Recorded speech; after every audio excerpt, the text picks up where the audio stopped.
Hi, this is continuation of my Spark ML series of videos. So this video is going to be slightly different. We are going to see some additional features of Spark ML.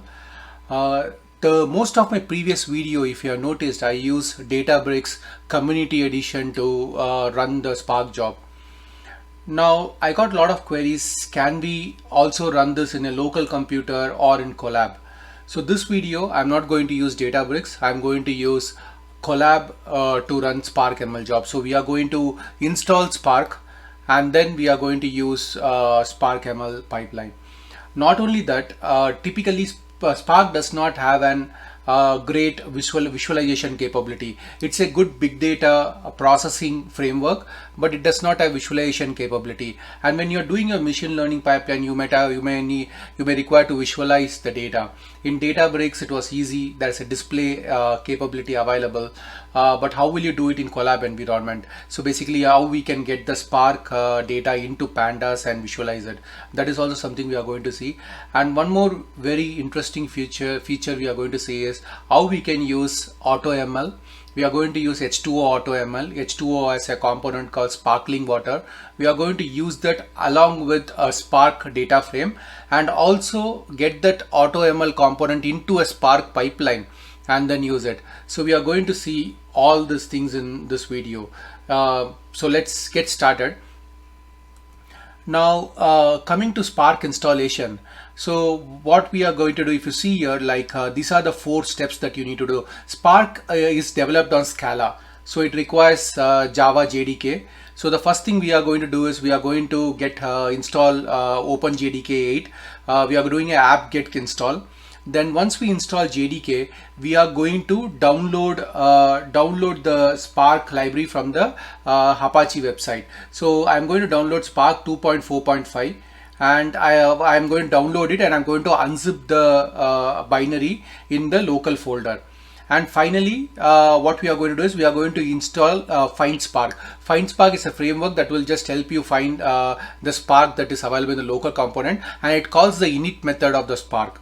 Right, so this is the first step. I have already installed it. It takes some time, so I have already installed it. You can actually check, like, the JVM is downloaded and installed. We have downloaded OpenJDK 8 and this is a Java's OpenJDK JDK. You can also use this one. The next thing that we are going to install is sparkling water. So as I said, sparkling water is an H2O Spark component. So basically, if you have H2O data frame, you can use sparkling water. So we are going to use this to run AutoML within a Spark pipeline. That's what we are going to do, but we are not going to use H2O data frame. We are just going to use the regular Spark data frame. And finally, I have installed PyArrow. Now PyArrow is a way of when you're converting a Spark data frame into pandas data frame. A typical thing that happens is basically the Spark data frame data gets pickled, serialized, and then it is transmitted over the executors to the driver node, and then it gets unpickled and it gets loaded into pandas. Now this serialization and deserialization is very expensive, and if you are transmitting like good amount of memory, it will be very slow. Now Arrow allows you to overcome it. So basically, PyArrow is a format that is understandable by Spark as well as pandas. So there is no serialization and deserialization. I will show it like when we go into that particular code. So the data is directly transferred and it's very fast. So the PyArrow is also something I have installed. So I have installed all the 3 components. I have installed JDK, I have installed Spark, I have installed PyArrow, I have installed sparkling water. So just follow the steps and install it and you should be fine in colab. Now I'm going to start with the code part of it. So first thing I'm doing is I am importing the OS variable and I'm setting 2 environment. Basically my Spark needs to find java.home, java_home, and the Spark_home where the Spark is unzipped. So these 2 components, I'm just setting the path over here, right? And after that I'm importing Find Spark.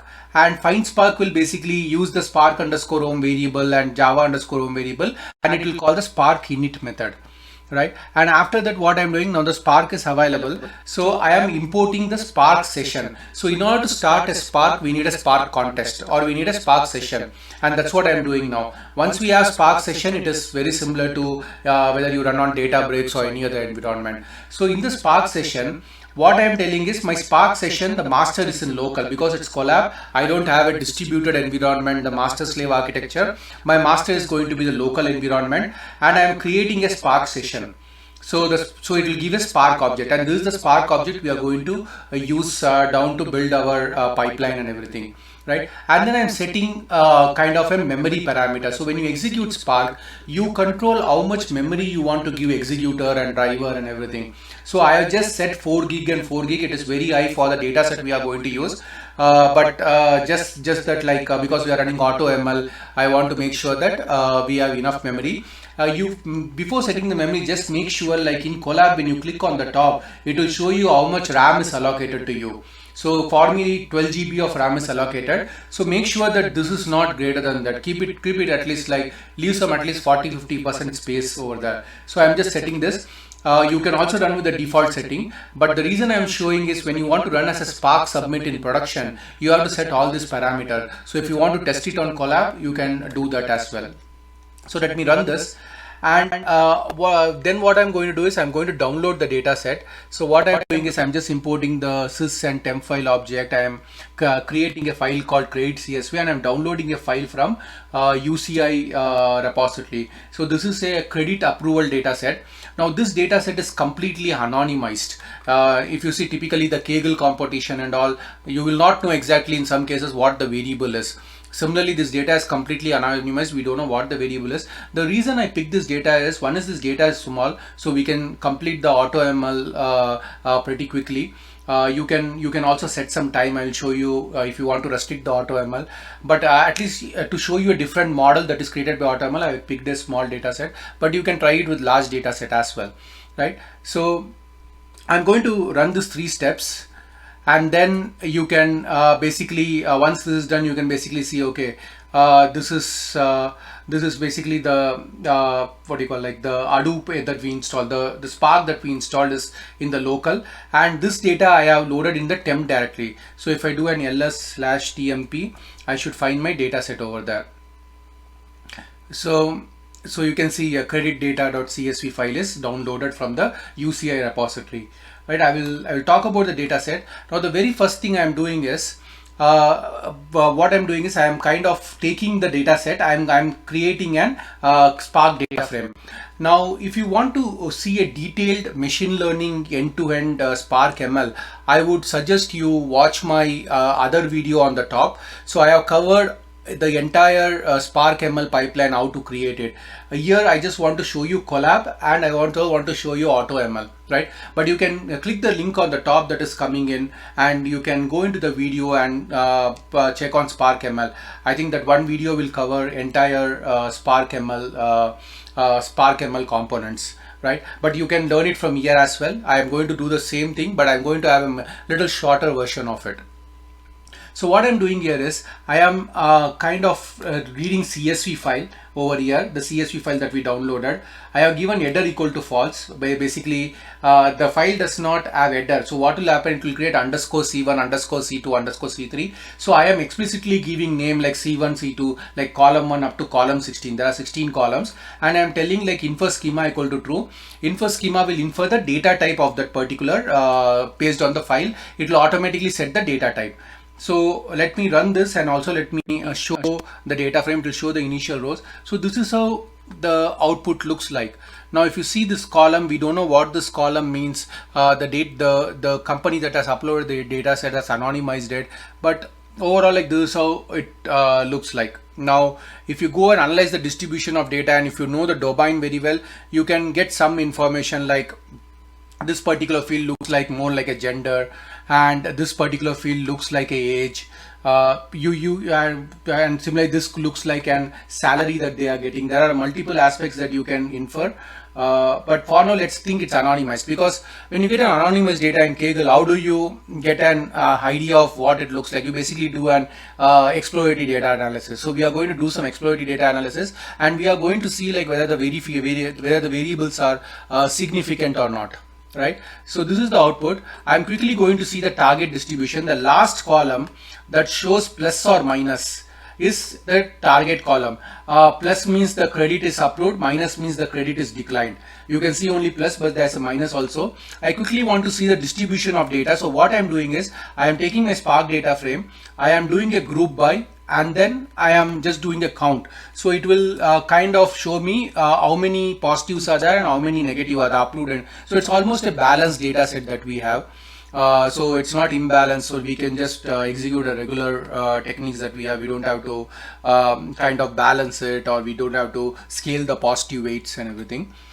Now I want to check the null column in this table. So what I'm doing is I'm calling out the PySpark SQL function. I am importing is not a number, when, count, and call. And then what I'm doing is I'm basically iterating to the credit df.columns, right? And then I'm checking whether the column is not a number or is null. And then for each column I am printing it.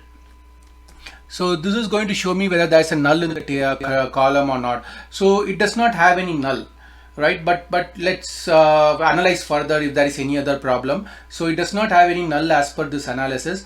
The other thing I'm doing is the target column has plus or minus, so I'm going to convert it into a 1 or 0. So what I'm doing is I'm going to the credit df, and I'm overwriting the column C16, and what I'm doing is I'm using when clause. When the column is plus, then assign 1, otherwise 0. So it's going to convert that into a 1 or 0. If you see the output now, the plus or minus is converted to 1 or 0. So let me quickly print the schema, because we did infer schema. Let me quickly print the schema. So this is how the schema looks like. If you go to the data frame on the top, the first column is string s. The second column is actually a float value, but it is telling it's string.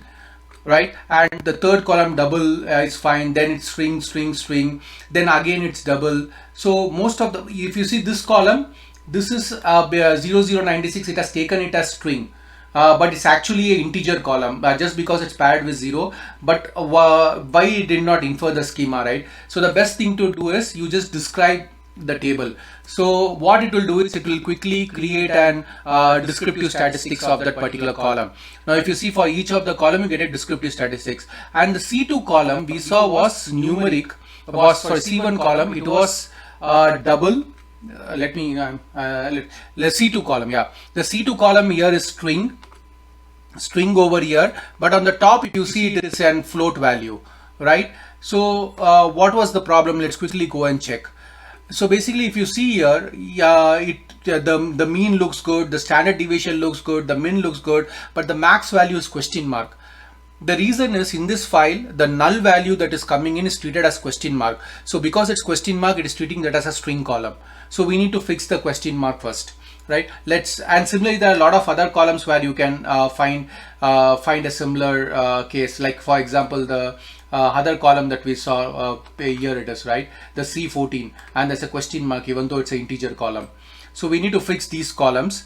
Let's do is let's quickly run the is null check that we did on the top to see, and you can see still it's going 0 because it's a question mark, it's not a null or not a number. So what I'm doing is I'm creating one more function to check how many question marks are there. So I'm doing the same thing as above, and I'm doing like when count of call C. That call C is coming from this one, credit df.columns. Credit df.columns, it's assigned to C, is equal to question mark. Then I am then kind of I am printing the output. Then I am counting the output, how many occurrences of question mark is there in that particular data frame. So if you run it, now I can see there are nulls. So these columns have 12, 12, 6, 6, 9 nulls, and this has 13 nulls, and we need to fix the null value before going into the model, right? Now before that, let's go and try to do some visualization. I will do the visualization in the next step, but I just quickly want to show you some function. So here what I am doing is I am setting the spark.conf to arrow enabled. So what I'm telling is enable the arrow transmission when you are converting into two pandas. So when you're converting a Spark data frame into pandas data frame, if you don't set this, it's by default going to do a native serialization. So it's going to take the object, pickle it, serialize it, send over network, deserialize it, unpickle it, and that's a pretty time consuming activity. If you set this, there's a direct transmission that happens. You can read about Apache Arrow or in the internet. You can just search for Apache Arrow. It's a very efficient format, and a lot of products are getting built with support of Apache Arrow. So that's what I'm doing here, and I'm doing an basically converting the credit TF Spark data frame to pandas, right? And I'm assigning it to a variable that will be a pandas data frame in the output. Now, since it is in pandas, I can directly go and basically run typical matplotlib library. So here what I'm doing is I'm just quickly creating a scatter plot of two text values, sorry, two numerical values, right? That's what I'm doing here. Right now, I can use Seaborn also over here and create a pair plot of all the columns C2, C3, and everything. But we know C2 is not a not an integer value, it's a string value, right? So let's see like what happens when I give C2 over here. I can see C15, I can see all the values, but let me see if I'm not able to see C2. It starts with C3 here, right? C2 is not there. So C3, yeah, so I need to change C2. I need to convert the string into integer value. Before that, I need to remove the question mark, which has a null, right? And you can quickly see the pair plot, how it is. Basically, most of the data that we are seeing, there's no correlation at all. The classes are completely jumbled. So this data set is not that easy to deal with, right? That's what it looks like. Yeah, most of the value is like that. Let us also quickly go and check some categorical values. So now we have string values as well. So C16 is the target value.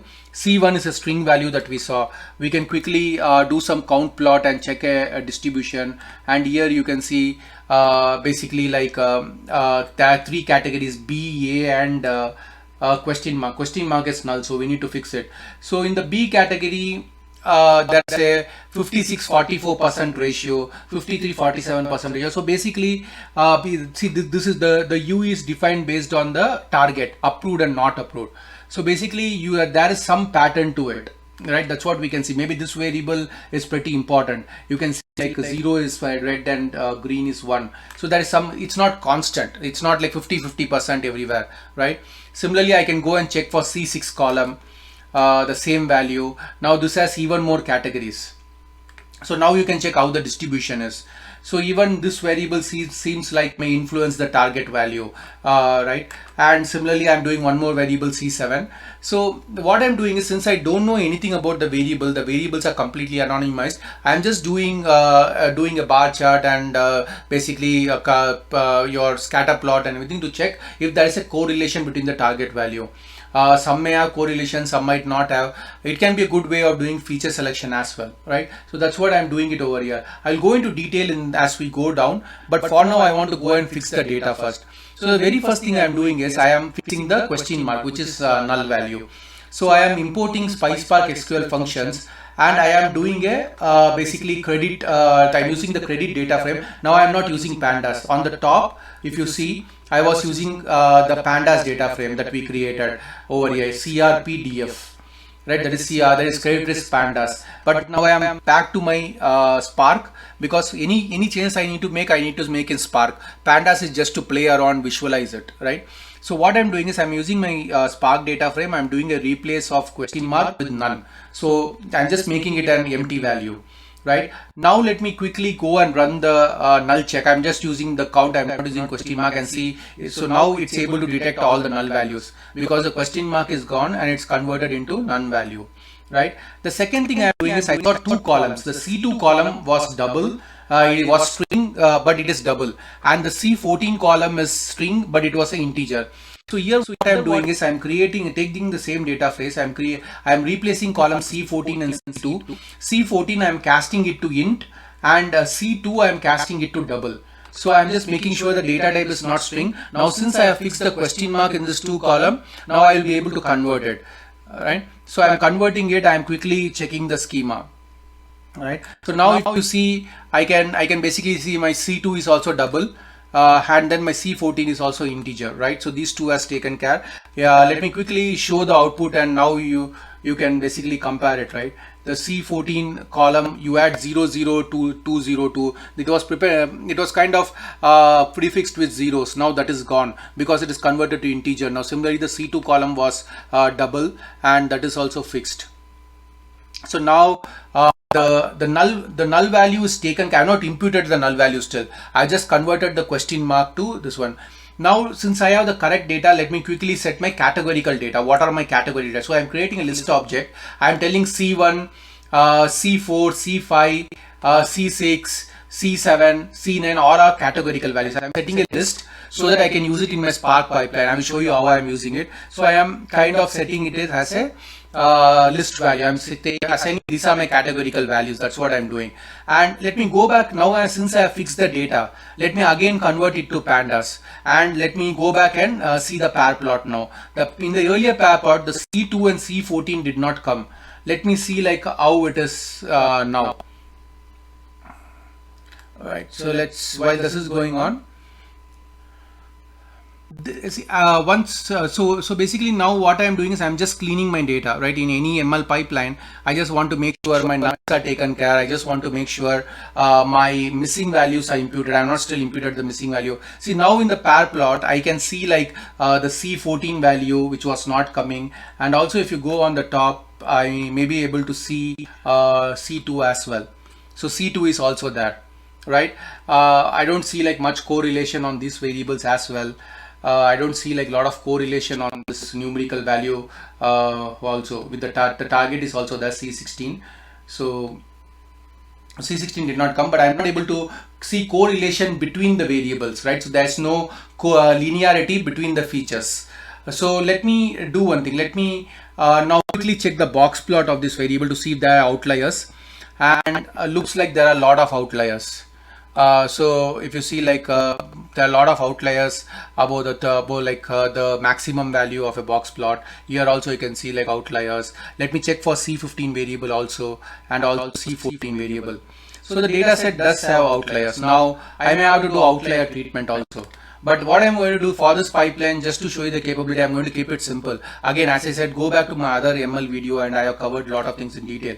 Now let me see the correlation, whether there is any correlation between the variables and all. So there, if you see like C16 is the target value, and with C16 I don't see a lot of values there significantly. There are some with 32 and 40 in the positive side, but there is not much correlation as well, right? So that's what we are seeing. Let me quickly go and see like how many categorical variables are there. There are 9 categorical values. Now earlier what I did is for the categorical values, I was just, let me run this and talk about it. I was printing the plot one by one. But here what I am doing in this case, let me go to the top. In this case, I am just taking all the categorical value, and then I am iterating it in a for loop, and then calling the seaborn function and displaying the count plot. So let me so it allows me to quickly see like all the categorical value, how the distribution is. So basically that's what I am kind of doing over here. So if you can see here, for each of the value you can see the distribution quickly, and looks like even though the category take in this plot, right, even though the G category in this case does not have any significance between credit approval and credit decline, is 38 and 37%, but the other value, this looks there is some C5 as some, so P has some relevance between your decline and approval, right? So that is the difference. So similarly, you can just quickly have a view of other variables, how it looks like, and that's what I'm doing. Now I'm done with my EDA, right? I just wanted to show in Spark there is no function of EDA, so you'll always resort to pandas. And when your data is pretty big, make sure you sample it in Spark and only take that sample value outside, because if you have like 100 GB of data, if you are moving the data, it's going to be very expensive. So this is a good way of pandas is a good way of doing it. Let me quickly go and see the count of data in this data frame. This data set is not big. As I told you, the only reason I have selected this data frame is you don't need Spark at all for this. The only reason I have selected this data frame is it has a combination of your continuous value, categorical value, and nominal values also. And there are smaller nominal value as well as larger nominal values. So this is a pretty good data frame. This is a pretty good data set to check the feature engineering pipeline, and that's the reason I've taken it. Now let me quickly just split the data to 80-20 over here. So I have basically split my data set into train and test, and I'm just doing a random split 80-20. Now let's quickly start with the modeling part. Right. So what I'm doing, I'm importing first the PySpark ML pipeline. So PySpark pipeline is similar to scikit-learn pipeline. I am creating a pipeline object, and I'm going to create my entire transformations on it. The transformation can be missing value imputation, standardization. It can be bucketizer. There are a lot of transformations available, and I have covered that in my Spark ML intro video also. If you're not seeing my Spark ML intro video, you can click the link on the top where I have covered all the transformations available. Right. That's why I'm importing the pipeline object, and then I'm imploading the features. Features are the feature transformers. I'm going to use for this only string indexer, one-hot encoder, and vector assembler. And string indexer is basically converts a string value to numerical value. One-hot encoder is encodes the numerical value into one-hot encoding. It has a one-hot encoding of it. And vector assembler is finally you need to combine the categorical value, one-hot encoded value, and the numerical value into a feature vector. And that is what vector assembler does. Now I am also importing AutoML, H2O AutoML. So this is part of the PySparkling package that we installed. It's a sparkling water where it's called, like in H2O, and I'm importing the H2O AutoML. And then I'm taking the test and train data frame. I'm just loading it in memory. There are two options. One is persist and second is cache. Now in persist, you can control how you want to keep it. You want to keep it in all in memory, part in memory, and part in disk, or all in disk, right? I'm just doing one persist and cache. There are two methods available. Now first, I'm not creating a pipeline. So I have all the categorical value as string. I have a lot of null values. I have numerical value which has nulls, right? Now I'm not going to do anything. I'm going to run the H2O AutoML directly on a Spark data frame and see how it behaves. Then I'm going to create a pipeline along with the H2ML and see how it behaves. So first time what I'm doing is I'm creating H2O AutoML object. I am telling max runtime is 60. So it will run only for 60 seconds. Whatever model it's able to build within 60 seconds, it's going to do it. Otherwise it's going to just stop at that time after 60 seconds. The split ratio 0.9 is for cross validation. So I'm telling take 0.1% for cross validation, and I'm telling my label column is C16, which was the last column on top, right? And I'm passing it to an AutoML estimator. Now let me run the next one and let me talk about it. And then what I'm doing is I'm setting like H2O AutoML estimator object and calling a fit of train data. Now it's going to go and fit across lot of models. It's going to check for XGBoost model, GBM model. It is going to check for stacked ensemble model, GLM model. It's going to use all the model and tell which model performs how. Now, if you want to limit the set of model in the H2O AutoML, there are a lot of parameters where you can include or exclude an algorithm. And that you can use it. It's loading. Let this complete, and then you can say it. So there you can say like which algorithm to include, or if you want to run only for XGBoost and GLM, you can just give those two variables. If you want to run for if you want to exclude some algorithm, say I don't want stack ensemble, you can give it over there. So basically you can do a fine-grained control in H2O AutoML parameter. While this running, it's going to run for 60 seconds. So that's what we are doing here. You can also tell, okay, run maximum 3 model. There's a parameter called max model where you can say, okay, run maximum for 3 model. So it will pick randomly 3 model and run only the 3 model. So all this can be controlled at this stage. Now this has completed. Now if you go here, you can see the options. The include algos, you can see like which algorithm you want, deep learning algorithm, or you want stacked ensemble, you can exclude algos. So these are the parameters available over here, right? Now let me quickly go and check the leaderboard. Leaderboard will give you details on which are the algorithm and how is their performance. Now again, I have a separate video on H2O AutoML where I have covered with a typical Python pipeline. Where I talk in detail about how H2O AutoML works and how it is and all. You can go and check it out. You can click the video again, the link on the top, where if you want to know about H2O AutoML, you can click it and go into the details of it. Right. So yeah, this is a leaderboard. It is telling that okay, XGBoost AutoML is the best performance over here. This is the top of the leaderboard. Then comes stacked ensemble. So it will just give you a leaderboard of the top models it evaluated and gave you an output. Think how easy it is. If you have to do this in Spark, you have to give each and every model, you need to run it, you need to go and check it out, right? Rather than that, you are just running AutoML, it's going to give you. Now what you can do is you can just pick the top or 2 or 3 model and then you can iterate further. So you are cutting down your you are cutting down your experimentation time over here. There is no fun in just fitting all the algorithms, right? And that's what you have done over here. Now this is done. Now what I'm doing is I have my test data. So I'm using that H2O model that I created and I am calling the test data, and I just take the 10 predicted values out of here. I'm not going to take all. So if you quickly see over here, now the final column is the prediction. The C16 column is basically the actual value. The C16 is the actual value. So basically you can see quickly over this one, right? Now C16 is 1 and prediction is 0.90. So basically more than 0.5 cutoff. Similarly, like you can quickly see here, the value is 0.23 and it's 0, so less than 0.5 cutoff, it's correct. The first one looks wrong. The basic, there's a misclassification. Even though the prediction is 0.07, the actual value is actually 1, so something is wrong. The model is not perfect, right? Any model is not 100% accurate, so that's what it is. I can save the model. I can do an H2O AutoML save, and I can save the model so that that model can be deployed in a different machine altogether, and that's what I'm doing here. Now this is purely H2O AutoML, but you want to more control your pipeline. You don't want an AutoML to do everything. You want to do some kind of feature engineering. You want to do missing value imputation. You want to do your own one-hot encoding, right? And that's why you need more control to it. So that's what we are going to do now. So what I'm doing is I'm creating a stages variable. The stages will dictate the pipeline stages. So I have a pipeline. I will have a bunch of stage in that. I may have a stage for missing value imputation, I may have a stage for standardization, I may have a stage for PCA, then the model, right? So that's what the stage variable does. I have created it. Now then what I'm doing is categorical is my list of categorical values that I defined on the top. I am iterating it. I am converting each categorical value to numerical using string indexer. So I'm telling my input column is cat call, that is the categorical, and the output column is I'm appending index to it.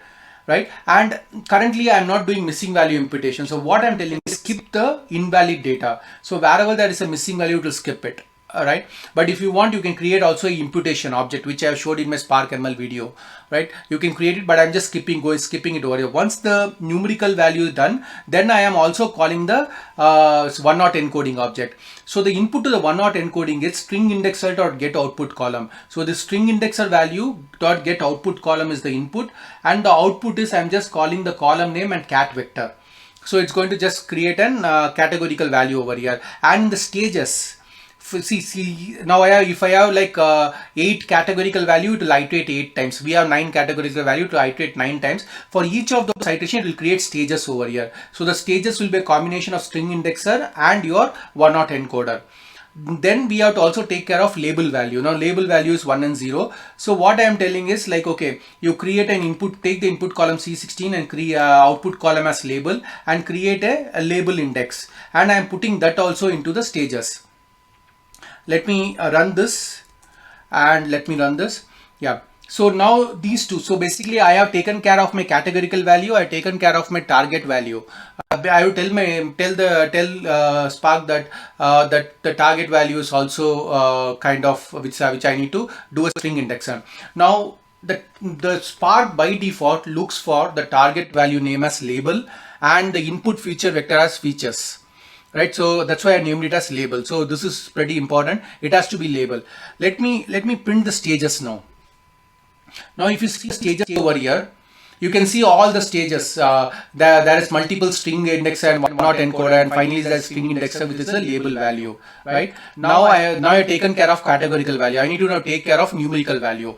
I also need to include all my all my categorical value in a single vector now. My model has to be fed an feature vector, a vector, for it to train. So that's what I'm doing here. That's where the vector assembler comes into play. As the name suggests, it assembles a vector, right? So these are my numeric columns. What I am telling is my input contains the categorical value on top. So cat vector is what I stored it. So use the cat vector over here and then add the numerical columns on top. And finally, I am calling a vector assembler where I am passing this assemble inputs and output of features. As I told you, the output name should be features. All right, that's what it is. You can override it, but this is the default naming convention. And then again, I am telling handle invalid skip. So wherever there's a null, skip those records.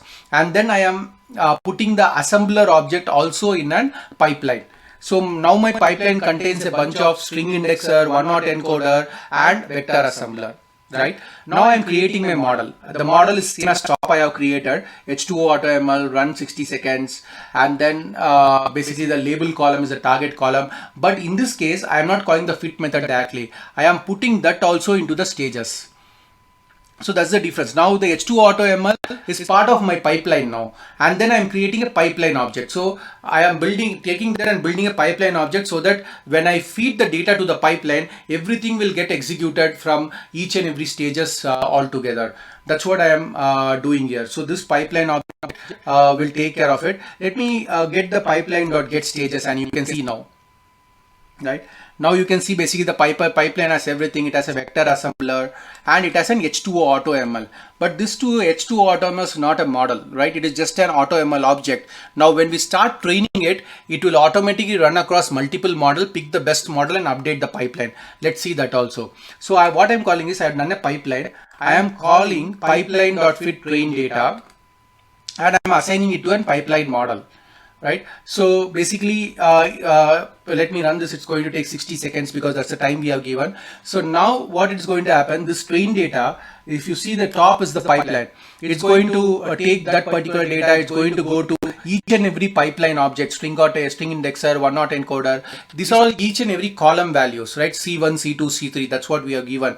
So it will go through all of this. It will finally go to the vector assembler where it will assemble a feature vector, and finally it is going to go to the H2O AutoML model. H2O AutoML model is going to run iterations across multiple different algorithms and going to find the best algorithm and then give the output.